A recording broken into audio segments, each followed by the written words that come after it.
Moi bo día, miña querida xentiña de polo mundo adiante. Eu teño unha maneira, miña particular, de coidar a miña horta. E un dos problemas, dos problemas que máis nos atañen e das preocupacións máis grandes que hai nas hortas, e nestes momentos estamos agora mesmo no mes de maio, a primeiros, é que os nosos tomates, que tiño aquí, non collan pestes e non collan plagas. Eu vou vos enseñar en este vídeo todas as cousas que fago eu para mantelos sans hasta polo menos alá setembro, outubro, noviembre, depende tamén do ano. Así que pasade hasta a cociña. Pasade hasta a cociña non, pasade hasta a horta, pasade hasta o cacho dos tomates. O de pasade esta cociña dixe aquí na miña zona, non sei se ao mellor é unha cousa que se di por todo o mundo, pero ao mellor, claro, hai xente que non entendeu. Aquí dixe, pasade esta cociña como abro vos a porta da miña casa sin contemplacións, sin peros, sin permisos.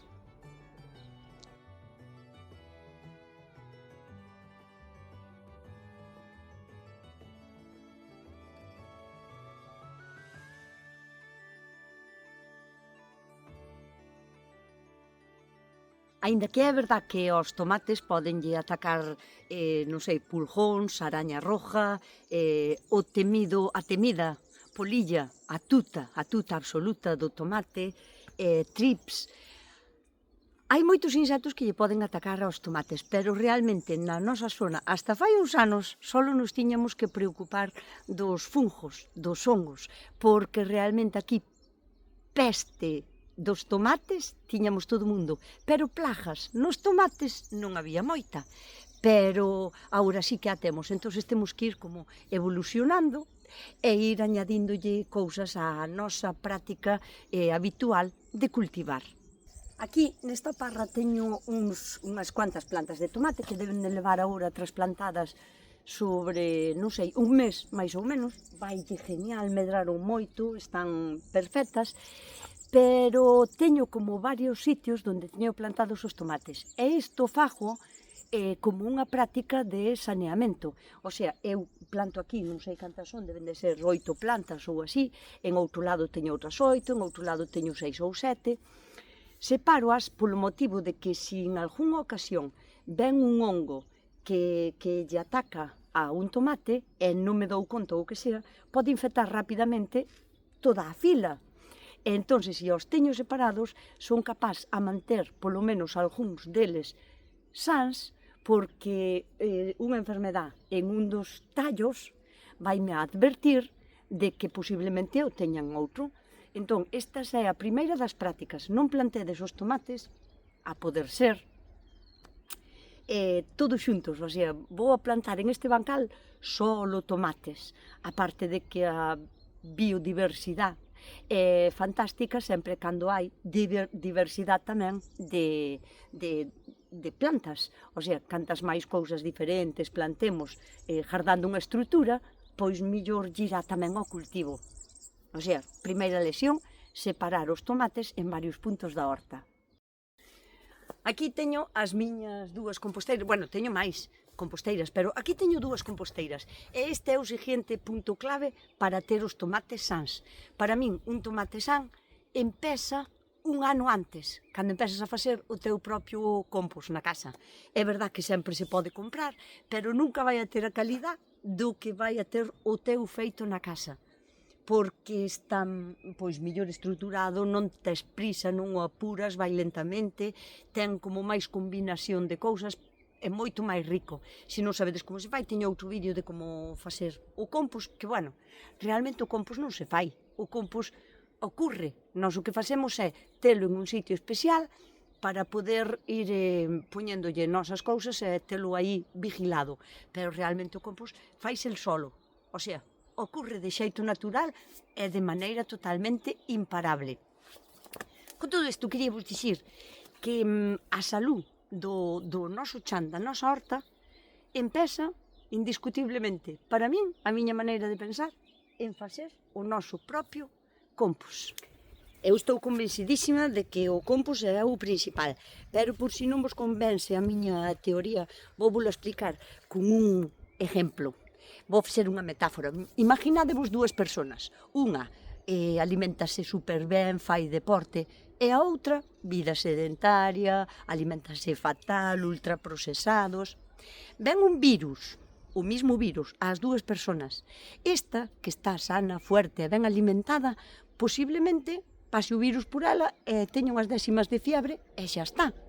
E estaba co mismo virus que esta, pero resulta que a persona mal alimentada, vida sedentaria, igual a mesma enfermedad, ou o mesmo virus, ou a mesma bacteria, vai a enfermar e vai a deixar ao mellor graves secuelas. Non vai a ser capaz a recuperarse tan ben da enfermedad como a persona que está, pois, eso, ben alimentada, que fai deporte, que...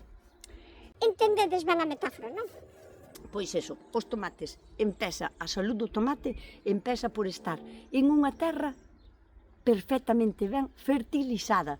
Xa non digo abonada, que ás veces tamén hai que aplicarlle un pouquiño algo extra, de algunha cousa extra ou así, e hai que abonar. Pero o principal é fertilizar, poñer fértil a terra na que vai a vivir. E agora vou vos explicar que cousas lle boto eu para mantelos sans, para que non collan hongos. Porque se xa os teñen, non hai nada que os poida curar. Entón, ou comprades algo sistémico, que non hai nada sistémico que sea autorizado en agricultura ecológica e non é ecológico, ou o que temos que facer é previr. Previr é a nosa mellor base. Eu é verdad que tamén uso cobre. Cobre, bueno, oxicloruro ou caldo bordolés, depende de como sea a situación. A primeiros de temporada, o sea, agora en marzo ou abril, ou a final de temporada, alá para setembro, outubro ou noviembre, no medio non vale a pena, porque o cobre co calor non actúa moi ben. E máis, pode facerlle queimaduras á planta, entón non é axeitado. Pero mira ti que este ano non lle botín polas circunstancias de humedad e de chuvia continua que hai desde, o sea, todo, febreiro, marzo, abril, maio, estamos en maio e sigue chovendo. E que pasa co cobre? O cobre non é sistémico, isto significa que ti bótalo, aplícalo e non entra dentro do sistema da planta, non entra dentro da planta para circular pola planta e protegela. O que fai é quedarse na superficie das follas pousado. Tan pronto como empeza a chover, eso, ca chuvia lávase e cae ao chan. O cobre é un metal pesado, é un metal que fai daño no chan e que pode chegar a facer toxicidade.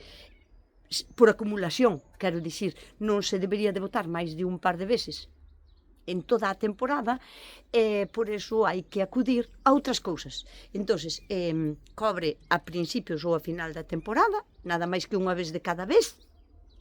No medio, cando son junio, julio, agosto, e hai moito calor, queres botarlle algo un pouquiño máis potente, podeslle botar azufre, non cobre, o azufre traballa mellor cando fai calor, cando fai tempo seco. Non vale de nada agora botar azufre, porque tamén cae ao chan. O sea, tiras os cartos e empleas tempo en facer nada. Eu, co que estou tratando agora, porque hai moitísima humedad, xa non só a humedad, é que está a chover seguido. E teño aquí na chisma de botar, é cola de cabalo. A cola de cabalo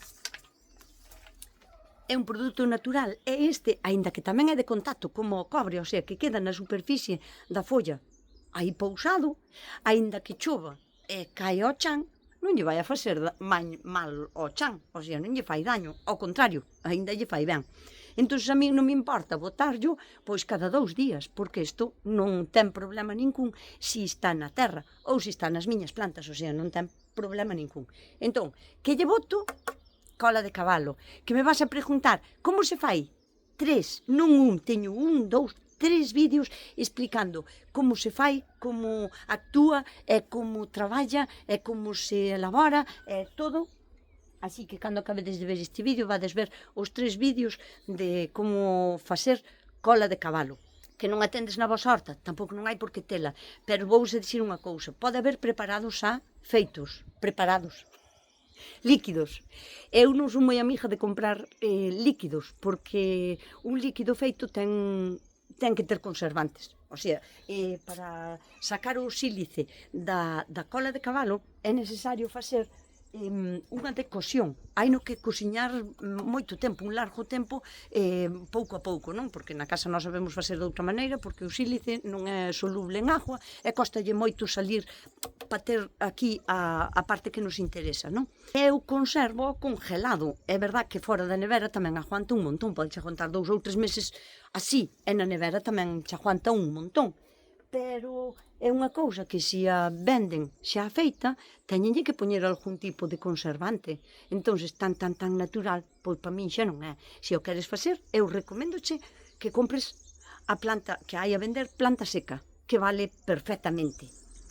E a segunda cousa que utilizo así de preparados que fago eu é o purín de ortiga. Vedes que bonito está. Este é un purín feito de ortiga normal e non é que teña moito poder antifúngico, que ten tamén, que leve, pero tamén ten. Pero o que vai a facer isto é fortalecer a planta, axudarlle a estar fuerte cando a planta máis o necesita, que é a hora que está crecendo, e non ten a climatología axeitada para os hongos están genial, porque hai humedad, e estamos a 18 ou a 20 grados, pero para a planta é malo. Entón, o purín de ortiga vai a axudar como reforzo. E pódese alternar ca cola de cabalo. Unha semana cada un, por exemplo, estaría genial. Ou menos, ou cada 4 días. Si podes, si tes tempo, estaría genial. Vedes esta maravillosa planta? É a consuelda rusa.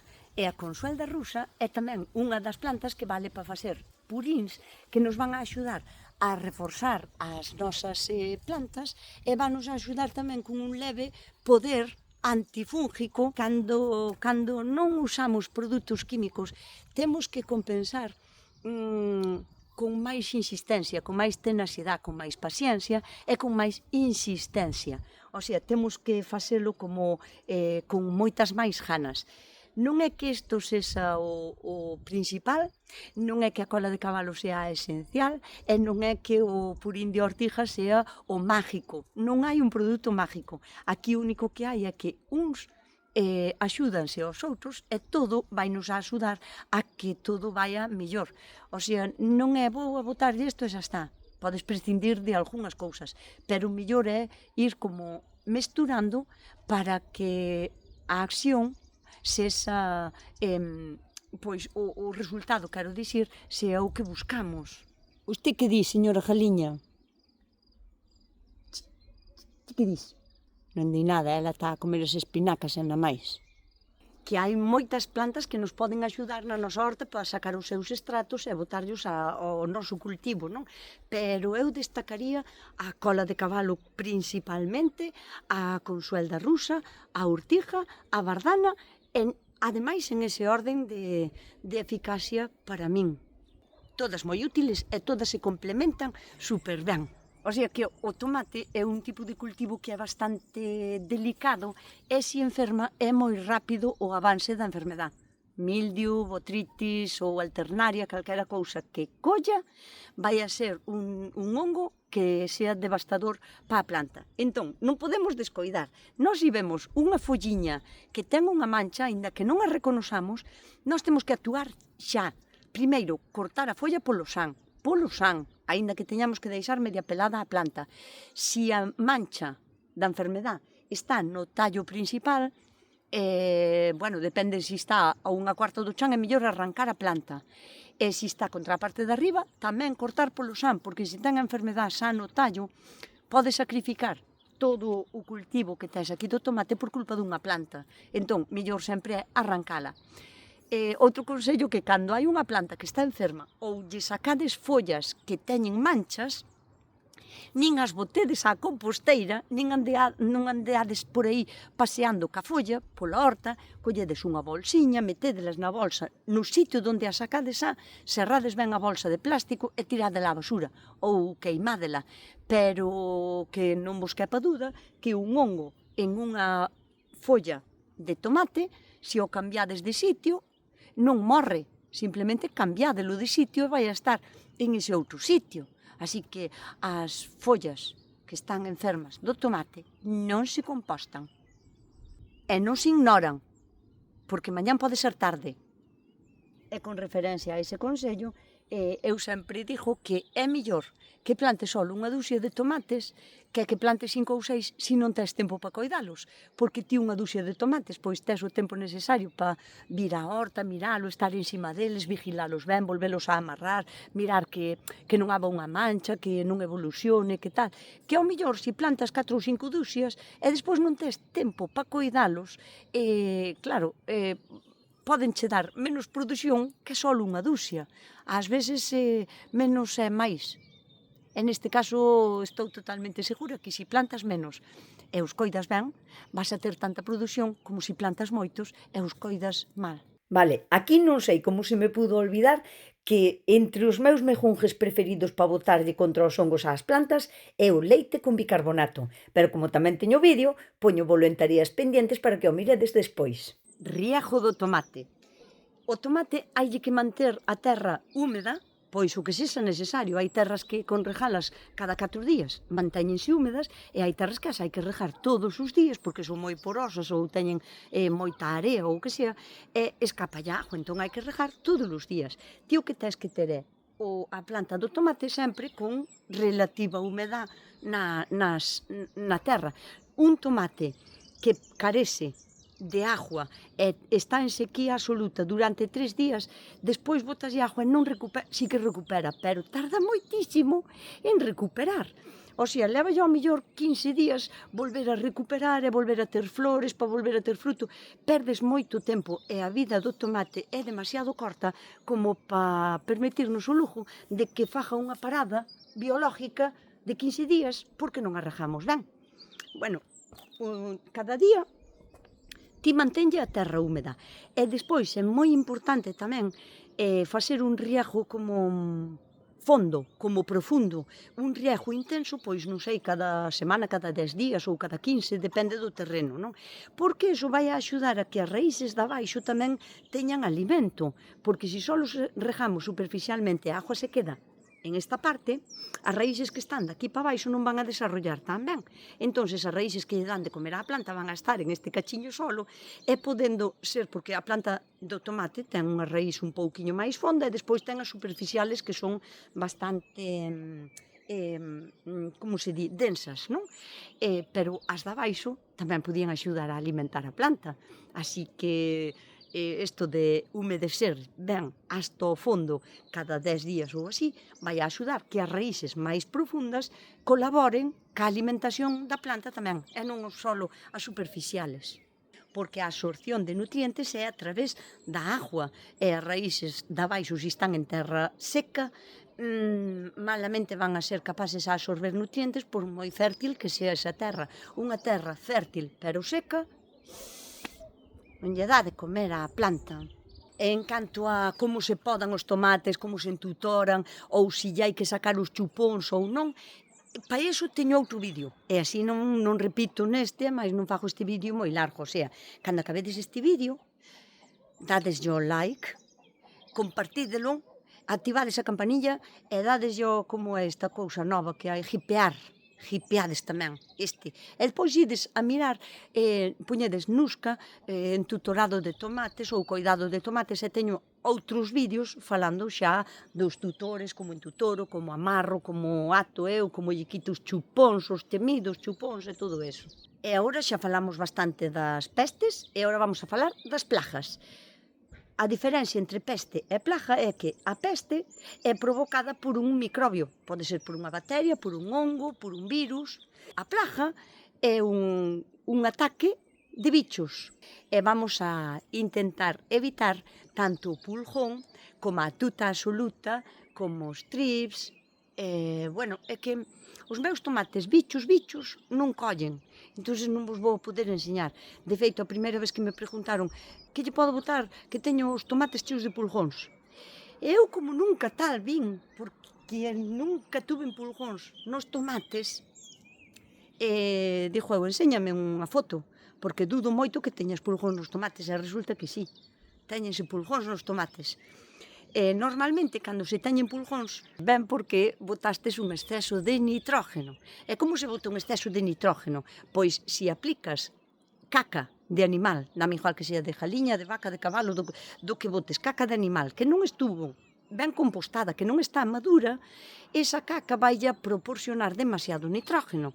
Un exceso de nitrógeno nunha planta vai a facer que os brotes novos, ou sea, por onde está crecendo pola parte máis alta da planta, teña como unha carga en exceso de azúcares, que iso é moi atraente para os pulgóns. Non botes abonos con demasiada materia de nitrógeno.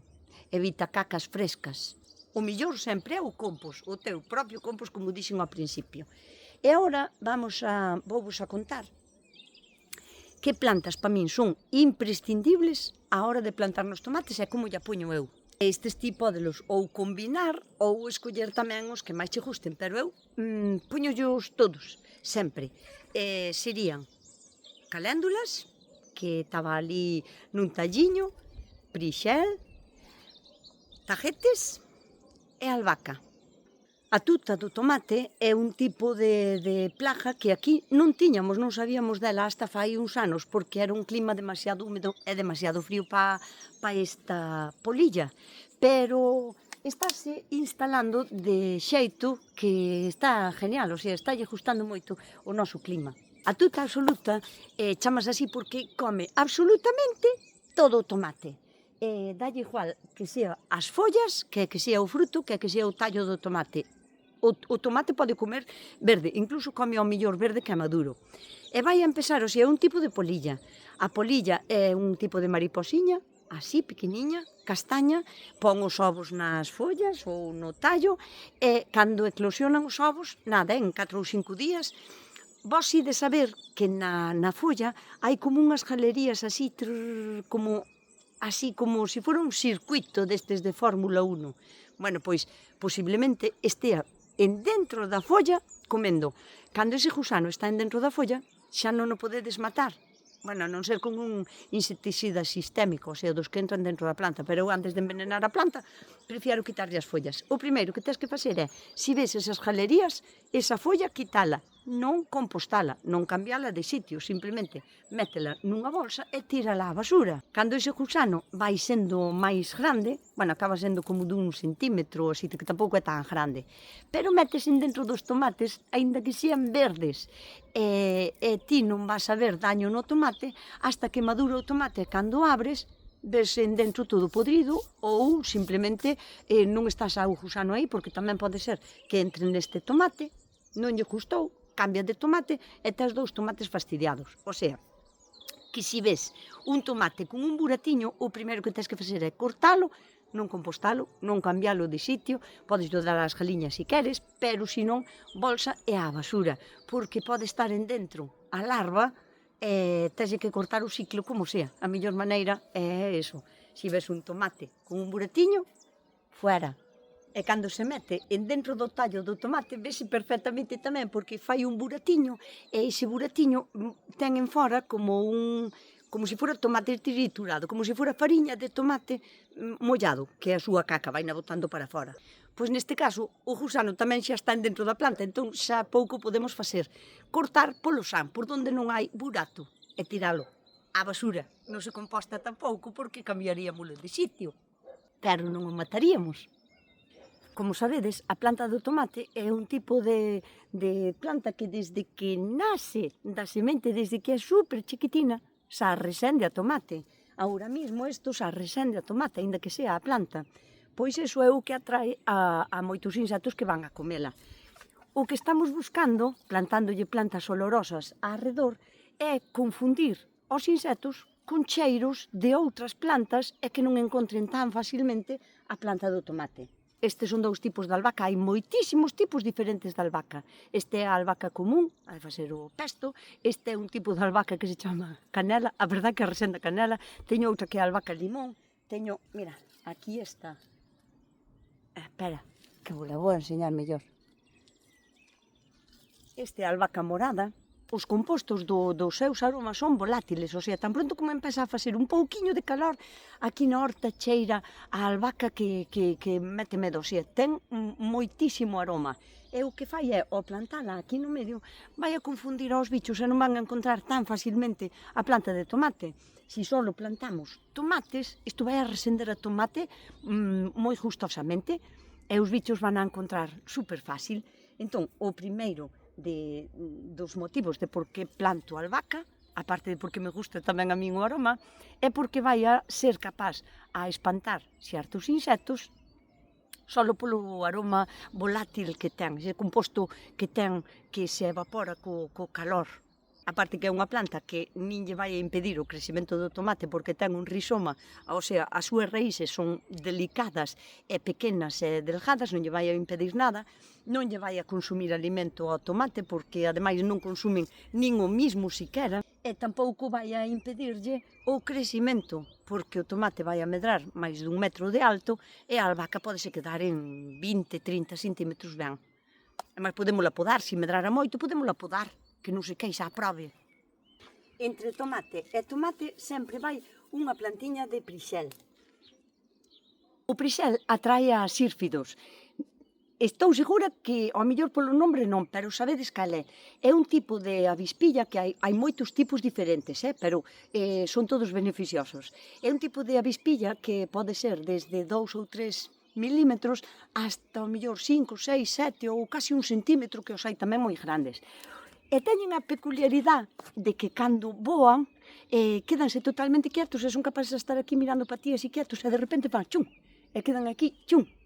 É como entre unha mosca e unha abella, pero bueno, un sírfido, o sea, notase ben, ten como unhas rayiñas tamén amarillas, pero a súa peculiaridade é esa, que voa como quedase quieta, dando ya as alas moito, quedase aí totalmente quieta. Bueno, pois o prixel atrae sírfidos, e o sírfido axuda a polinizar, pero as larvas dos sírfidos, que teñen unha forma moi peculiar, tamén é como redonda para diante e acaba como en pico, contra atrás, son dos maiores devoradores de pulgóns que existen. Entonces, sería bo que tuveramos sírfidos adultos aquí, onde os tomates, para que puxeran ovos e que tuveran tamén para alimentarse, pois se tendes pulgón nos tomates. Entre o prixel e a albahaca xa temos unha saturación de cheiros, de aromas volátiles así, que xa nos van a axudar moitísimo con moitas das plagas. Outra das que planto é cosmos. Dicen cosmos, pero quería dicir tajetes. E caléndulas. O cosmos Dicen cosmos, pero quería volver a dicir tajetes. ten un composto nas súas raíces, bueno, nas follas tamén, pero nas raíces que nos vai a axudar levemente, pero axuda a combatir nemátodos. E os nemátodos son un tipo como de gusaniños diminutos, minúsculos, que viven na nosa terra, que hai algúns que son bons e outros que son males. Bueno, pois este solta como uns compostos que nos van a axudar a neutralizar a acción dos nemátodos malos, que ás veces nos enferman as raíces das plantas, dos nosos tomates, e non sabemos o porqué. E a segunda da acción que teñen os cosmos. Vaiche boa cos cosmos. Eu non sei por que dicen cosmos todo o tempo. Pois eso, que son tajetes. Que teñen colores moi vistosos tamén. E vanos a atraer abellas, que son as principales responsables, os abellóns, principales responsables de que se podan polinizar os nosos tomates. E tamén van a atraer os sírfidos, que tamén van a axudar pa que non haga colonización de pulgón. E a caléndula, pois igual. Como ocupan pouquiño sitio, porque hai nos grandes e hai nos enanos. Tendes que coller os enanos, porque os grandes poden chegar a medir máis de medio metro de altura, 50, 60, 70 centímetros ben, pero eses non son indicados para aquí, porque non queremos que as plantas que son auxiliares e que nos van a axudar co cultivo, superen o cultivo. Eso non pode ser, o sea, o principal é o tomate. A albahaca, se medra moito, podémola podar, non ten problema.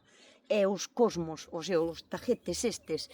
Vistes, os tajetes estes, o sea, as tres hai ves. Si os poñémolos dos pequenos e xa está, nunca pasan desta altura. Entre o colorido que teñen e o cheiro que teñen, isto inúndase de un aroma que confunde aos bichos perfectamente. Saturación de aromas. Mira, ahora que o vexo, é que garda totalmente relación co que vos dixía eu de manter húmeda a planta dos tomates, o sitio onde estás plantados os tomates.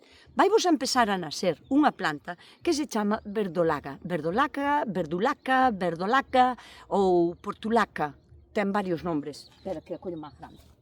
Esta vai vos a empezar a nacer agora por todos os sitios. Deixa de a estar. É das millores plantas que vos pode axudar a manter a humedad, porque a súa raíz non é nadiña, o sea, moi pequena. Nace como expandíndose así. Proporciónalle salud ao chan, porque calquera sistema radicular vai a proporcionarlle máis biodiversidade ao chan, vai vos a proporcionar sombra e vai a manter a humedad e vai vos a aguantar máis o que regedes, vai volo a manter máis. Porque hai moita xente que quita isto, porque nace por todos os lados e agora, a partir de maio e junio, e nace ela sola, aínda que non queiramos. E moita xente quita isto e despois botalle un mulching de palla seca. Para que vamos a quitar un mulching vivo para depois aplicarlle un mulching morrido? Ademais, é un tipo de planta que se pode comer. O sea, en salteados, é como un tipo suculenta, cómese como se fora unha espinaca, por exemplo, podese comer cruda os brotes tiernos ou podelos ferver e saltear, ou podes facer unha sopa ou un revuelto, ou podese comer. A idea é plantar flores no medio dos cultivos, sin que lle estorben ao cultivo. E os cosmos é unha moi boa opción. Valería calquera outra planta? Si, valería, pero é que esta, ademais, ten a acción nematicida. Vai a axudar tamén, pois, atraendo os polinizadores. Como a calquera outra planta, si, pero calquera outra planta ten acción nematicida? Non. Pois, se esta ten doble función, collemos esta. Eu, por exemplo, aquí teño unha pequena dalia, pero é de porte baixo, entón esta tampouco non lle vai a impedir o crecemento do tomate e tamén podería valer. Este é a albahaca morada, este é outro tipo de albahaca, que é como parecida a citronela, e aquí teño unha planta de manzanilla, que a manzanilla no medio dos tomates tampouco non lle fai mal, porque lle vai a axudar tamén co aroma. Naseu ela sola, pero vou na deixar porque non me parece tamén mala idea. Pareceme que é unha boa cousa para tela aquí no medio dos tomates. Ollo, volvo a insistir, non por plantarlle plantas vamos a olvidarnos de todos os problemas. As plantas non evitan hongos, nin virus, nin bacterias, non evitan enfermedades. Tampouco é que, ao poñelas, vámonos a olvidar totalmente xa das plagas. O que vamos a facer é minimizar. Ninguna das plantas é mágica, pero todas van a aportar o seu gransiño de area para que todo vaya mellor na túa horta. Pero son complementarias. E non son absolutamente a solución a todos os problemas, pero todo axuda. O sea, a min funcioname. A mellor podesme dicir que non, eso non está demostrado, que estás dicindo na miña horta está demostrado. Non é algo que ler en algún sitio, é algo que levo facendo moitos anos. Xa vos digo, eu non teño problemas nin de pulgón, nin de trips, e de tuta túveno un ano solo, é moi pouquiño, o sea, debeu de ser solo unha polilla que chegou, puxo os ovos e acabín con ela. Non sei se foi suerte ou se é que isto todo pode axudar. Iso tendelo que decidir vos. Moitas veces os remedios, cando son caseiros, temos que ser nós os que confirmemos que funciona ou non. Se o queremos creer que funciona, vamos a insistir unha e outra vez hasta que nos vaya ben. E se non o creemos, por moito que nos digan, vamos a seguir pensando que é mellor pois botarlle químicos. Está ben, eu só vos quería enseñar como o fago na miña horta. E así, é na máis, por hoxe na máis. Estou cansada de estar de cuclillas. Estou así de cuclillas, mirade. Levo así casi todo o vídeo, porque quero me poñer á altura dos tomates para que se besan. Entón, claro, teñome que abaixar. Espero tervos axudado con este vídeo, espero que teñades unha colleita de tomates excelente este ano, e nada máis, coidádevos, portádevos moi ben e sede moi felices. Xa me contaredes se vos vai ben a vosa colleita deste ano de tomates.